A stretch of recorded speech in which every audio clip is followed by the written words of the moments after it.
Welcome back to the Lecarde Chronicles. Can we go to the Hall of Science? No, we have to go to the basement first. Ah, shit. Even if the basement is a bit of a death sentence.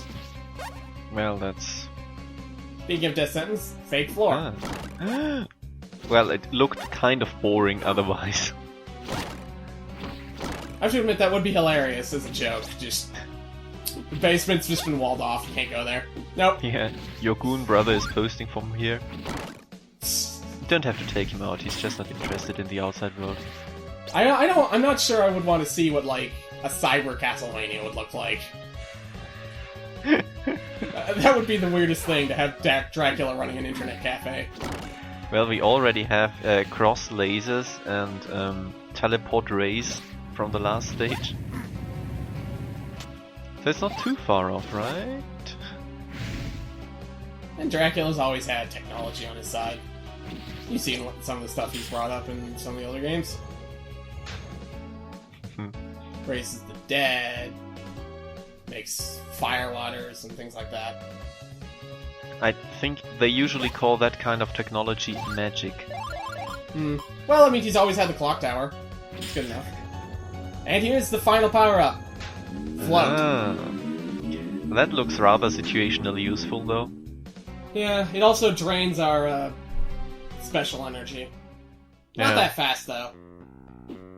Yeah, sometimes special, final special items are just kind of crappy.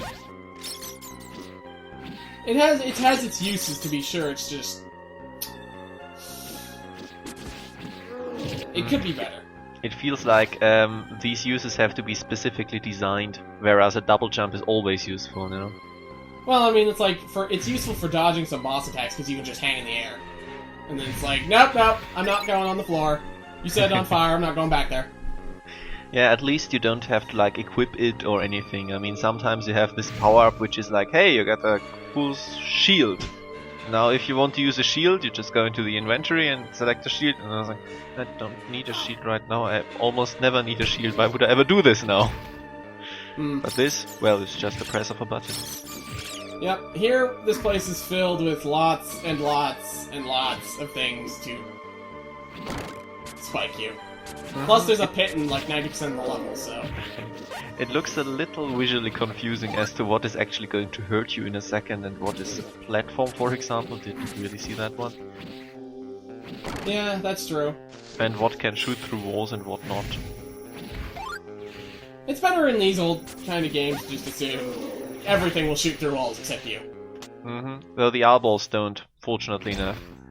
Speaking of things that go through walls... I hope you saw that. What? Oh, just the skull with the spinny death wheels. Oh. There are a lot of them. Well, good thing you got the ace. No meat. Man. Those guys fell in really unlucky places. Though I do love this, it looks awesome. Yep. Though weirdly enough, sometimes stuff won't spawn. That's not weird, that's just bad. So you have to, like, use your hanging ability to just sit there and be like, okay, come on, spawn. Come on. I know you can do it. At least you have it. Yep. Well, that's another situation where it is useful, which it was not designed for. Way to prove me wrong.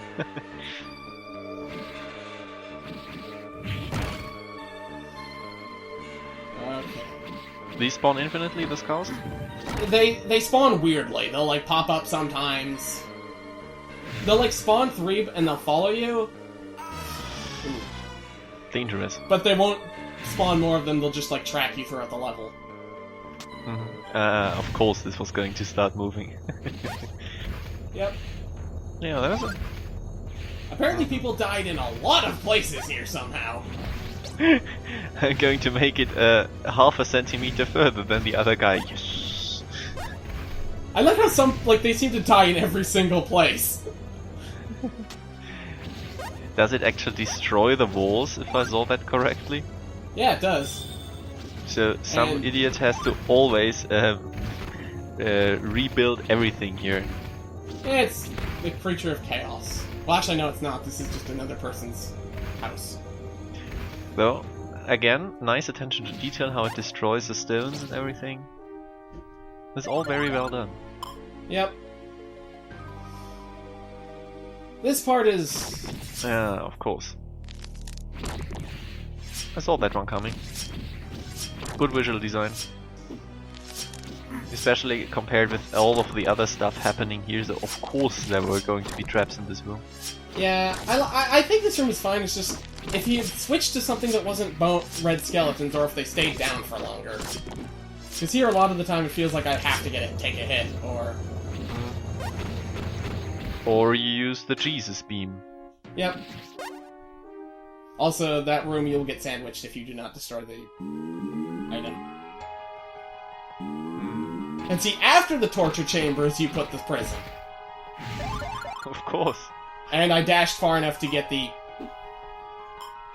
explanation off screen. Okay, so what does that do? Well, now we have our final level of item crash.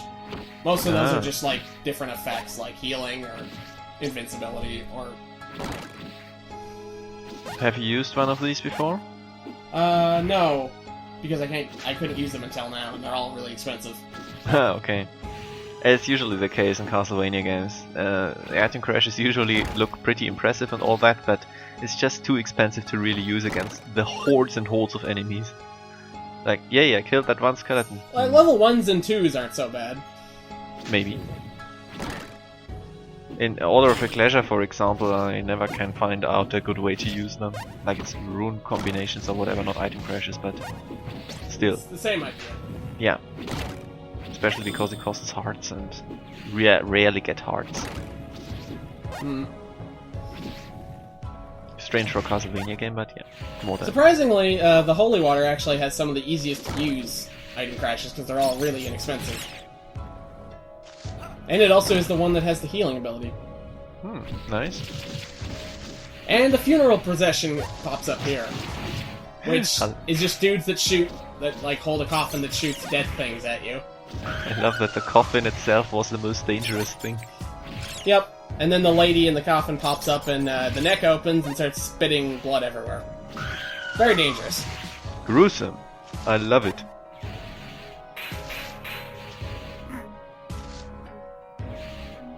This looks like kind of a dickish placement. It's just like you can't actually like throw level 2 item crashes in the air for some reason. It's weird. Yeah. Too bad. Too bad.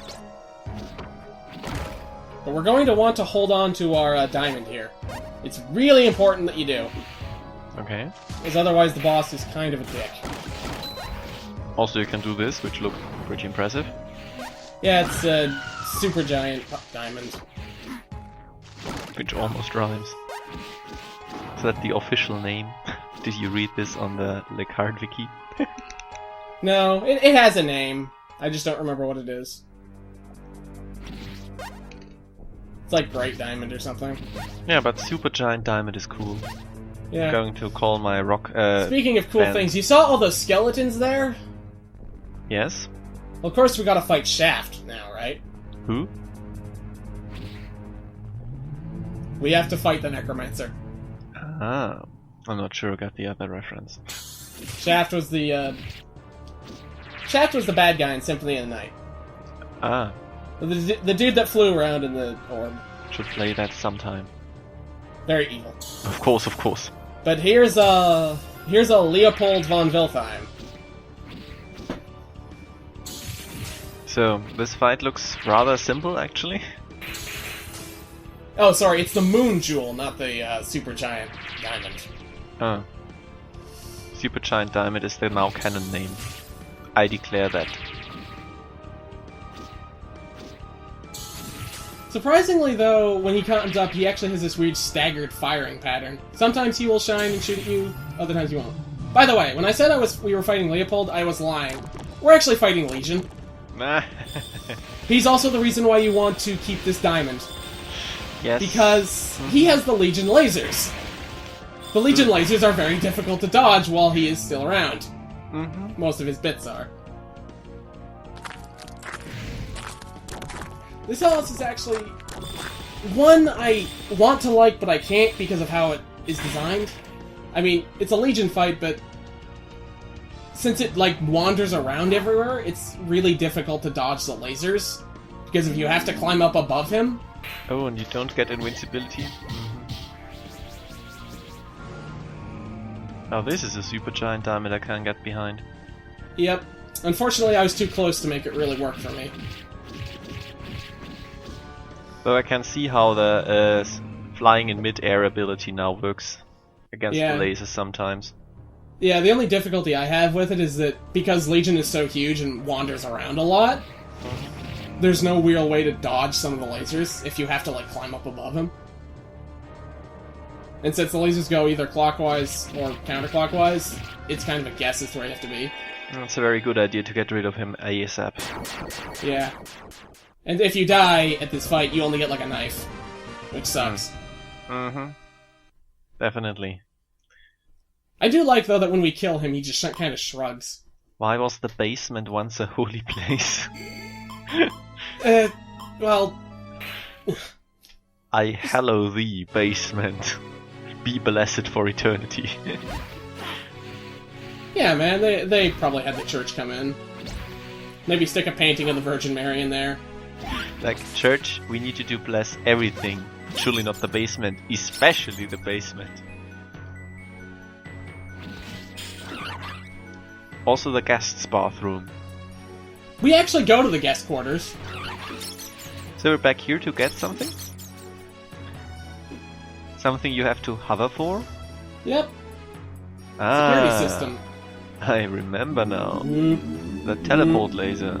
Uh-huh. And we're in a room with every painting of the family. Even when they died. Makes me wonder who dedicated these and why they put their own deaths on it. But hey, we got more hearts out of the deal. Yes. And we can get back with this? Yep. Of course. And Nice. then, once we're done, you just walk out left and you're done. Well, pretty convenient. Next time, Hall of Science. Yes! Science!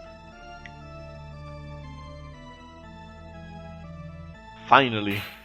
My home turf.